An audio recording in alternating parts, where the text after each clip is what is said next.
Welcome to The Compass, a show where we discuss today's world from a Christian perspective. I'm Ryan McCachren. And I'm Makayla Carr.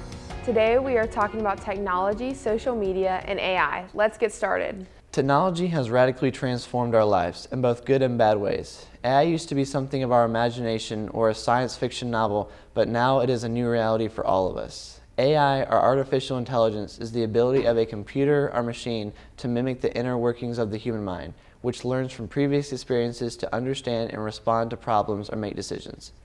AI technology in education has brought about numerous advantages. One of the key benefits is personalized learning, where AI algorithms analyze students' progress and adapt content to their individual needs. Additionally, AI can assist educators in automating administrative tasks, allowing them to focus more on teaching and mentoring. Furthermore, AI-powered chatbots and virtual assistants can provide instant support to students, enhancing their learning experience. However, AI in education also comes with its share of challenges. Privacy concerns arise when AI collects and analyzes student data.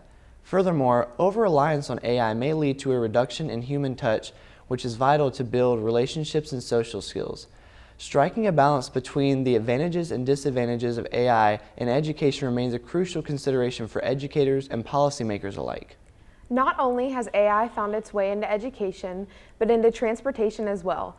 Self-driving cars are no longer a figment of our imagination. They are starting to hit the roads now. While there are no fully automated self-driving cars available on the market right now, there are models that have certain self-driving features such as Tesla and BMW. Major concerns among self-driving cars are pedestrians, traffic detection and signs, and monitoring changing conditions or accidents. Though cars with self-driving features have caused some issues, KMPG has predicted that self-driving vehicle technology could reduce the frequency of accidents by about 90%.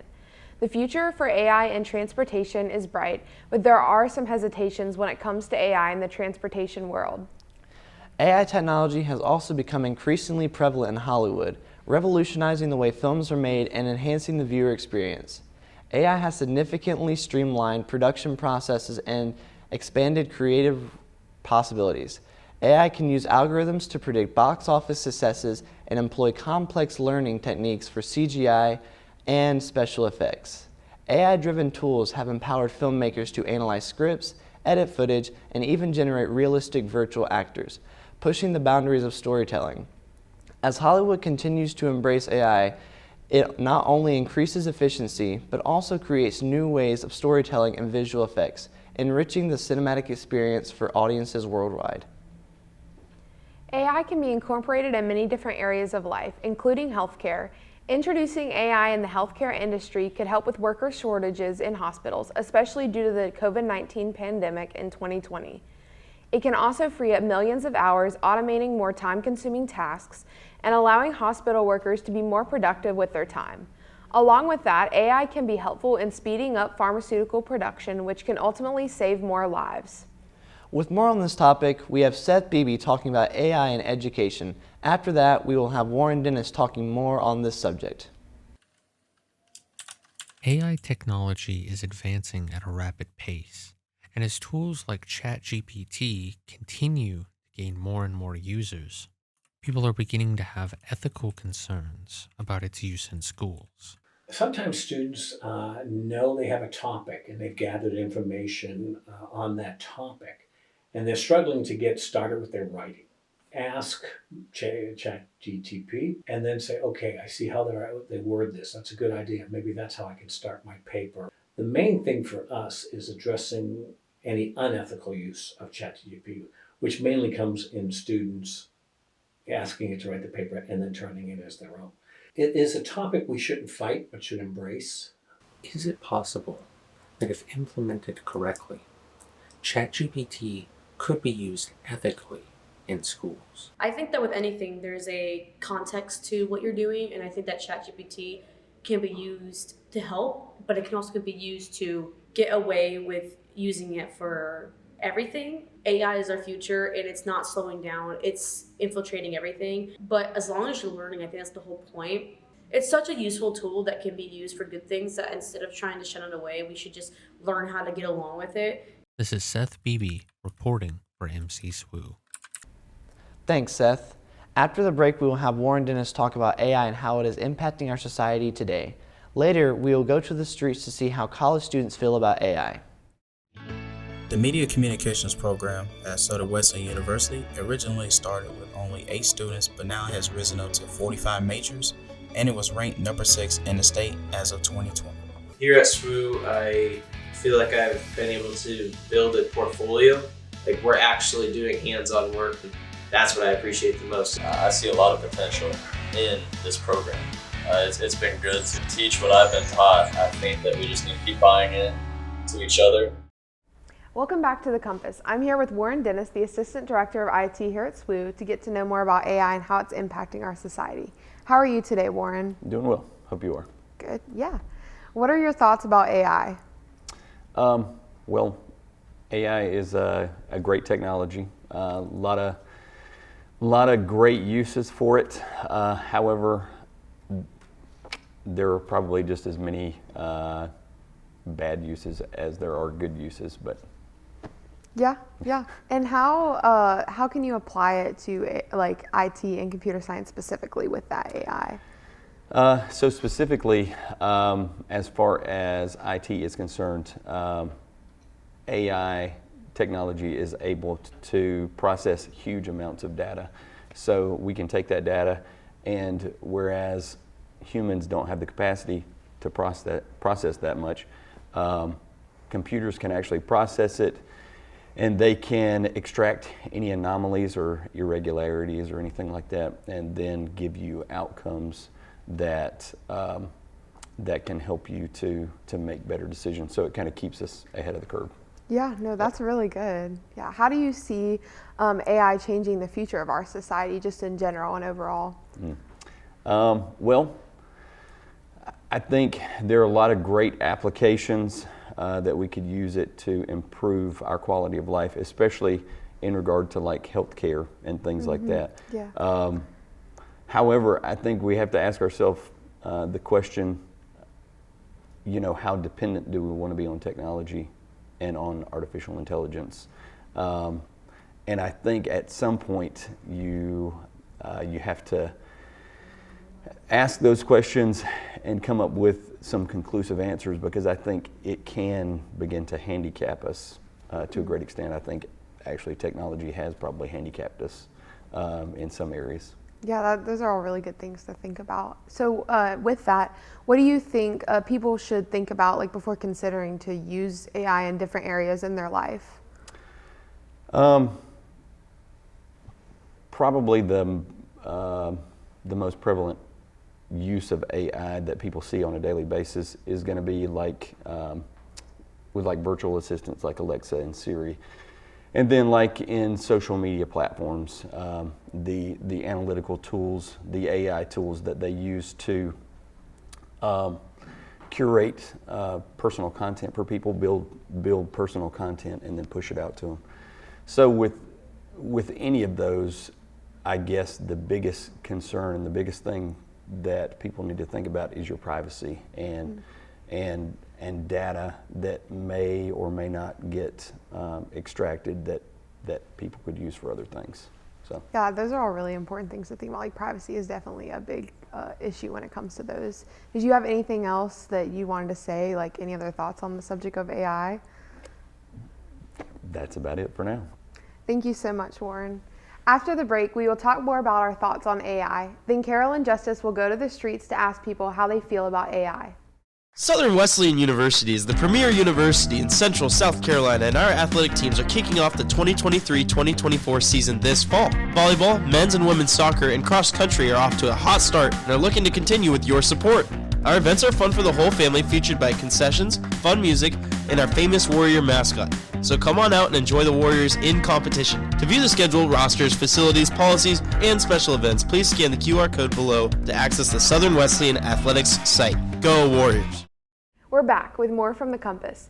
With all this talk about AI, it has me wondering, Ryan, what are your thoughts about it? Personally, I've seen AI used a good amount in sports with how people predict scores. A lot of people can sometimes use it on sports betting, not personally, but also looking at how graphics are made. There are a lot of times that you can input something that you want, it come out as a sports graphic or a lower third. So that's personally how I've seen it a lot.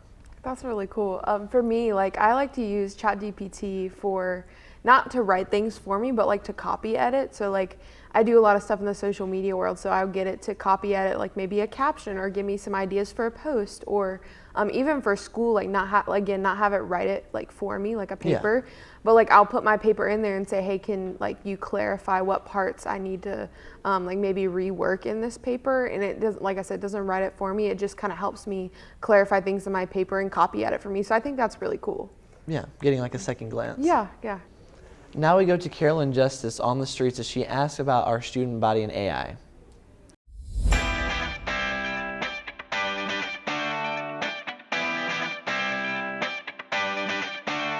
Thanks, Ryan. Artificial intelligence is becoming more and more prevalent in our society. So today we're asking students what they think about AI. Let's go. What are your opinions on AI? Well, at first I had a lot of speculation about AI, but as it's been implemented in society and in pretty much everything we use, and I'm able to work with it, overall positive. I think that AI can be a helpful tool, but I also think there should be stronger restrictions. I think it can be a good source to use if you use it in the right way, that is. I honestly don't really care for it. Personally, I love AI. It makes some of the things that I have to do a lot easier. I don't like AI. I think it makes me nervous and uncomfortable, and I feel like it replaces humanity, and I don't like it on Snapchat. Do you think AI is helpful or harmful? So I would say it's gotten more harmful as it's developed more. I think it depends on how it's used. I think it can be extremely helpful, but I also think the more that it develops, the more harmful that it can be. For the most part, harmful because it kind of takes away like the personability of humanity, and especially like in the workforce. But on top of that, people use it to cheat. What kind of started off as kind of like a fun thing, it's developed more into something that can be harmful. I think it can be helpful, but it kind of just like takes away the point of like us being humans and figuring things out on our own. Have you used AI before? I have used AI before. I used it specifically ChatGPT, whenever it first became like this big thing. Yes, I have. I've used it mostly for like when I write papers, I'll use it to copy edit and to like make sure that my like grammar is correct and make sure that I'm not like blatantly copying things from a different source that I've used. I've used it a couple times. I know that Spotify has an AI DJ feature that when I don't know what music I want to listen to, it chooses that for me, which is great. No, I haven't used AI, but I think I would like to one day. That'd be kind of cool. I have. I love using AI. So I've tried to use AI, not like ChatGPT or anything, but try to make templates for an Instagram post. I personally have not used AI before. I just haven't felt the need to use it at all, but I would use it if I needed to. Thank you for joining me on this week's Students Say. Back to you at the studio. Thank you, Carolyn. We would love to hear your thoughts about AI. When we return from the break, we will hear from Jennifer Walker and talk about social media and its impact. Stay tuned because later we will be going into a deeper perspective on social media's advantages and disadvantages.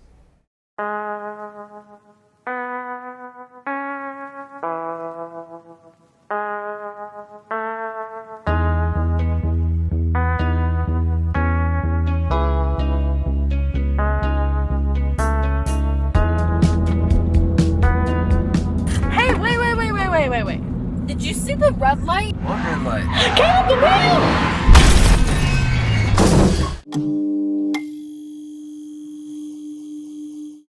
Welcome back from the break. I'm here with Jennifer Walker, the Director of Marketing for Southern Wesleyan University. We're here to ask you some questions about social media. How are you today, Jennifer? I'm great, thank you, Ryan. Starting off, what exactly is your role here at SWU? So I'm the Director of Marketing, and my team consists of a videographer, social media assistant, a website and CRM coordinator, a graphic designer, and 5 interns from the Media Comm department. Yes. Secondly, how have you become immersed in the social media and marketing world?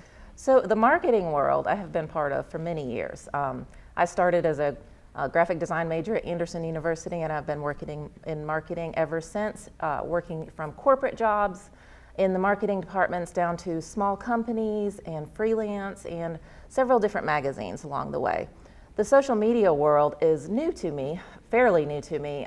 I was given the role of this social media under director of marketing about 3 years ago, and I didn't even have an Instagram account at that time. So in the 3 years, I have learned a lot about social media, the best practices of social media, all the algorithm issues on all the platforms, the new things that pop up all the time. It's just an ever-evolving world of social media. Yes. Well, with all your time or limited time in social media, what are some of the positive aspects that you have seen? So social media is a powerful tool. It is a great way to showcase who you are as a brand, to grow your brand organically or through paid media. And it is just a great way to reach the masses with limited budgets.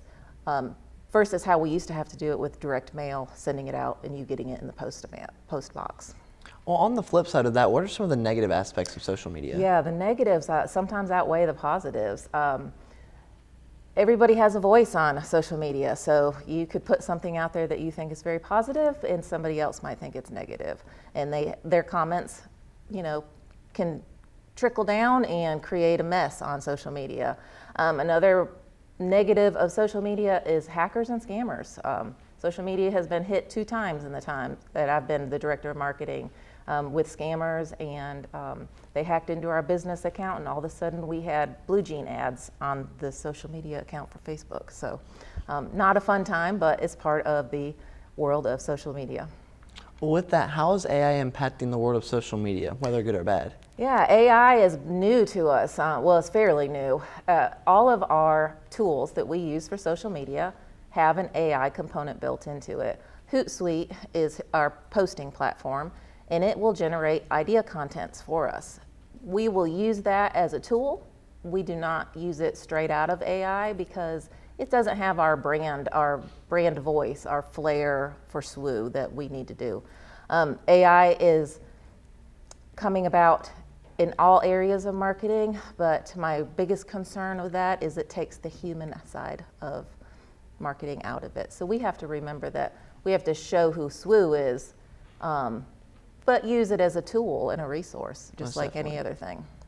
Well, do you have any other thoughts on AI at all, or social media aspects? So for social media, it's a great tool. It's a great platforms. But I will say that you need to be careful about what you post. Your digital footprint starts the day you sign up for your account, and it follows you throughout your careers and your life. And so I always tell everybody we have to pause before we post. So, thank you for talking with us, Jennifer. After the break, we will get a more in-depth perspective about social media and its impact on mental health. Then Mary Bate will talk more about social media.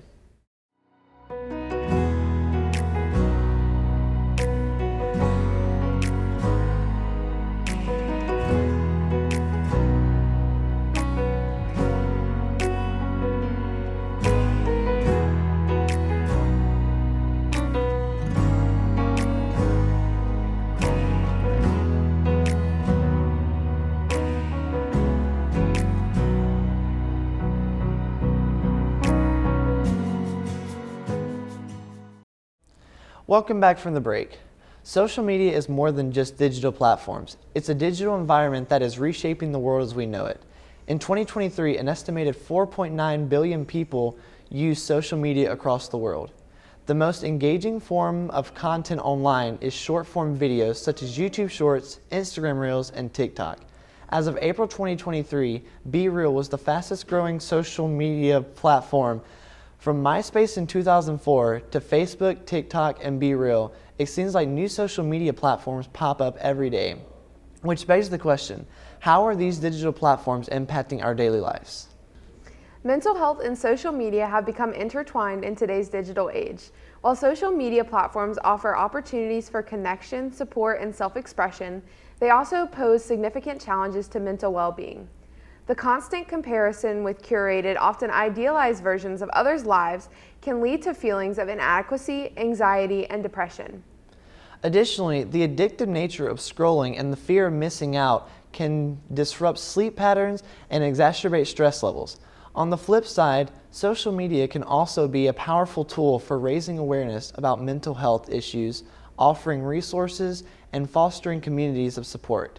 To strike a healthy balance, individuals must be mindful of their social media use, prioritize self-care, and seek real-life connections to maintain their mental well-being in this digital era. With more on the topic, we now go to Mary Bate. In today's society, people are constantly on their phones. Whether it's for work, for entertainment, or just simply getting out of a real-life conversation, phones have taken over the lives of many. Despite phones bringing us closer together through instant communication, it can leave people feeling even more lonely than ever before. The Surgeon General put out an advisory that loneliness is an epidemic. The access to connection does not automatically mean that that connection is meaningful. We do want connection, but social media does not actually replace human interaction. Although it is a good thing to have contact with other people, just because of the fact that a lot of people my age don't know how to put down their phone, I would say cons outweigh the pros. Because of the influence that phones and social media have on us, it is important to keep an eye on how much we use our phones. When it comes to like Instagram or like TikTok, YouTube Shorts, like that is personalized to you, and that can have a lot of influence on you, because sometimes it can be a bad thing if you think that like all you're seeing is all there is. It's really important to be vigilant in those online spaces and making sure that you know that there's more out there than just what you're seeing. I'm Mary Bate for mcSWU. Thank you, Mary. Social media is definitely something that is becoming more and more popular each day. So what are your thoughts about social media and like how you use it? Personally, I watch a lot of YouTube videos, from anything to things about cars to sports and even how to use certain pieces of technology, and being able to figure that out from other people who have more experience with it. A lot of tutorials that you can watch, as well as just videos in general, as well as YouTube Shorts, just being able to scroll through sometimes and see what different people are putting out about different topics. Yeah, no, that's really cool. What do you have with social media? I think for me, like I have my personal social media, but a lot of what I do is content creation. I run a lot of different social media pages. I help with the like the university page. I help with a bunch of other different ones for MediaCom even too. And so I think from a content creator perspective, there's definitely like a lot of really cool things that you can do with social media. But I also think there's definitely drawbacks, and I think it's important for us to be aware of both. So like I said, from a content creator perspective, social media can be a really great tool. I think it just depends on how we use it. Yeah. And just making ourselves aware of the dangers of it as well. So yeah, like that's my thoughts. Yeah. Well, thank you so much for joining us here on The Compass. Join us next week as we talk about freedom of speech.